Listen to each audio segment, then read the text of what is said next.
Nah, assalamualaikum semuanya. Sekarang kita masuk ke klasifikasi iklim, pola iklim global dan pengaruh perubahan iklim terhadap kehidupan ya. Bisa dilihat ini adalah gambar klasifikasi iklim ya. Bisa dilihat ini iklim itu berarti berdasarkan letak lintangnya. Yang selanjutnya jenis-jenis iklim. Yang pertama yaitu iklim matahari, bisa dilihat 23,5 derajat lintang utara sampai 23,5 derajat lintang selatan itu termasuk subtropis. Terus kalau 40 derajat lintang utara sampai 40 derajat lintang selatan berarti iklim subtropis. 66,5 derajat lintang utara sampai 66,5 derajat lintang selatan berarti itu iklim sedang. Kalau 90 derajat lintang utara sampai 90 derajat lintang selatan berarti itu iklim kutub.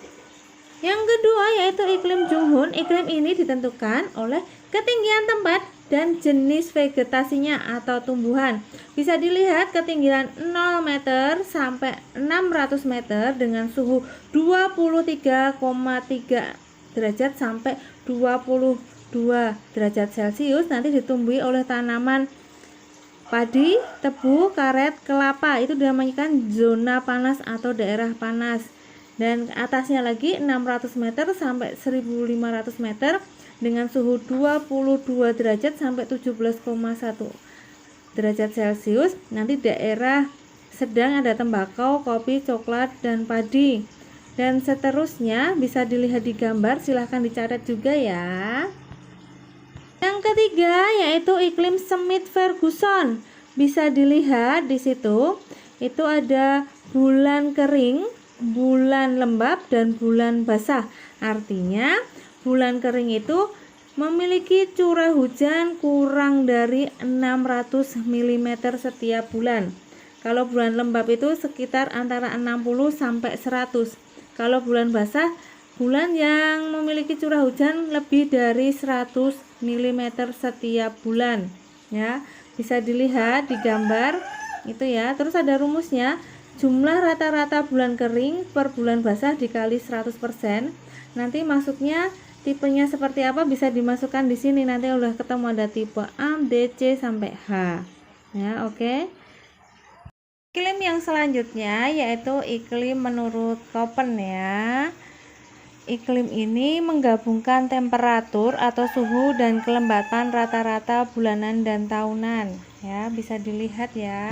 Itu adalah peta persebaran iklim menurut Köppen ya di dunia ini ya. Itu bisa dilihat nanti ada iklim A. Iklim A nanti dibedakan menjadi 3, AF, AM, AW. AF itu nanti iklim hutan hujan tropis. Kalau AM itu iklim muson tropis atau iklim musim tropis.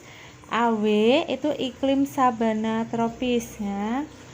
Bisa kita lihat keterangannya di sini ya. Seperti yang sudah sampaikan tadi, kalau iklim A itu ada di iklim tropis ya, ada AF, AM, AW. Itu Ustazah yang lebih tekankan di situ.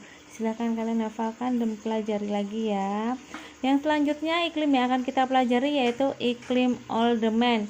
Ciri khas iklim ini menggabungkan pertanian dengan iklim. Bisa dilihat bulan keringnya curah hujannya kurang dari 100 mm.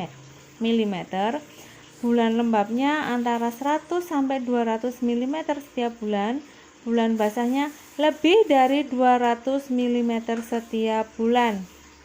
Yang selanjutnya perubahan iklim global ya.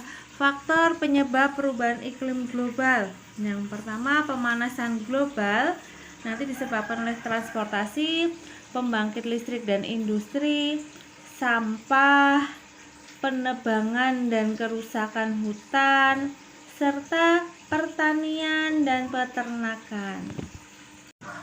Terus kerusakan lapisan ozon. Nah, lapisan ozon atau O3 itu terletak di stratosfer yang fungsinya melindungi bumi dari radiasi UVB yang dapat menyebabkan kanker kulit dan katarak dan juga mengganggu keseimbangan ekosistem. Kerusakan ozon ini disebabkan oleh gas rumah kaca seperti CO2, metana, dan CFC ya. Yang selanjutnya yaitu gejala perubahan iklim global. Nanti ada El Nino dan La Nina ya. El Nino terjadi karena angin pasat tenggara melemah sehingga arus laut hangat yang biasa sampai ke barat Samudra Pasifik kembali ke timur. Pola El Nino itu sama dengan pola cuaca normal tapi arah anginnya terbalik, yang menyebabkan angin pasat yang kaya uap air tidak sampai ke Asia dan Australia. Nah, ini yang menyebabkan Indonesia mengalami kekeringan. Sedangkan fenomena La Nina ditandai dengan kondisi suhu dingin permukaan air laut di Samudra Pasifik. Sementara itu, suhu permukaan air laut di permukaan Indonesia di atas nilai normal atau hangat, sehingga tekanan udaranya rendah. Kondisi ini menyebabkan massa udara di Samudra Pasifik mengalir ke wilayah Indonesia, sehingga massa udara di wilayah Indonesia mengandung banyak uap air yang menyebabkan banjir ya ini ya. Terakhir yaitu dampak perubahan iklim global, bisa dilihat yaitu mencairnya es di kutub yang menyebabkan kenaikan permukaan laut dan perubahan bentuk bumi ya, karena ada pulau-pulau kecil yang tenggelam. Terus banjir ya, atau perubahan iklim ekstrim yang menyebabkan badai dan cuaca ekstrim, bencana hidrometeorologi. Terus ada juga potensi timbulnya krisis pangan karena terhambatnya pertumbuhan tanaman pangan. Yang selanjutnya yaitu kenaikan suhu permukaan bumi. Sekian. Hujan yang terus mengguyur membuat ratusan hektar sawah di Banten kebanjiran dan harus dipanen lebih cepat. Kerugian sih ya bangsa seluruhnya ya gimana ya, 5 juta ya kerugian segini.